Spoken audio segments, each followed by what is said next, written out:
বিকাল বিকাল আজকে অনেকদিন পর নতুন একটা ব্লগ ভিডিও নিয়ে চলে আসলাম। তো আমি এসেছিলাম মাঠে ফুলের জমিতে ঘুরতে।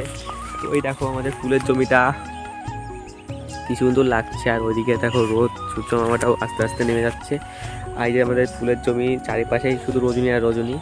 আর আমরা যাবো ওই সাইডে পদ্ম জমিতে, তোমাদের দেখাবো, কারণ পদ্ম ফুলের সিজন চলে এসছে, কিছু কিছু ফুলও ফুটেছে আর পদ্মও কিছু কিছু হওয়া শুরু হয়ে গেছে। তো এখন ভিতরের দিকে যাচ্ছি। তো দেখো জমিটা, এই যে জমিটার ভিউটা দেখো।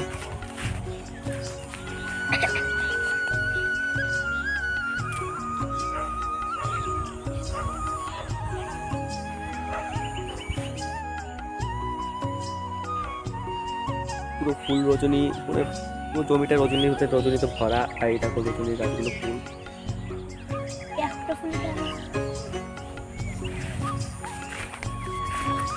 তো এখানে দেখো রজনী ফুল এখানে আছে,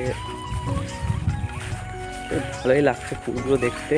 আর ওই দিকটাও দেখো আমাদের জমিটা ওই সাইড রয়েছে, আর এটা হচ্ছে কাকাদের জমি। তো কাকার জমিতে মানে পরপর জমি আছে এখান দিয়েই। তো আমি এখন ওই সাইডে যাচ্ছি, তো ওই সাইডে গিয়ে দেখাচ্ছি তোমাদের।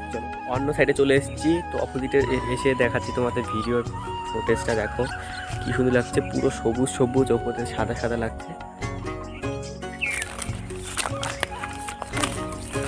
আর এগুলো হচ্ছে সেই সরিষার জমির গাছের গোড়া। তো এগুলো হচ্ছে তুলে ফেলা হবে, আর কদিন পরে তুলে নতুন ফসল চাষ করা শুরু করে দেবে এখানে। আর এই যে হচ্ছে গম গাছ, দেখো গম গাছগুলো তোমরা তো অবশ্যই দেখেছো গম গাছ। তো দেখো এগুলো হচ্ছে গম গাছ, এগুলো থেকেই গম হয় আর সেই গমগুলোই আমরা খাই। তো দেখো এই যে হচ্ছে সেই গম গাছ, এখান থেকে গম উৎপাদন হয়, সেই গম থেকে আমরা আটা রুটি খাই। তো যাই হোক, এখানে আমি ভিডিওটি শেষ করছি। আর ভিডিওটি ভালো লাগলে লাইক কমেন্ট শেয়ার সাবস্ক্রাইব করে দেবে, বন্ধুদের শেয়ার করে দেবে।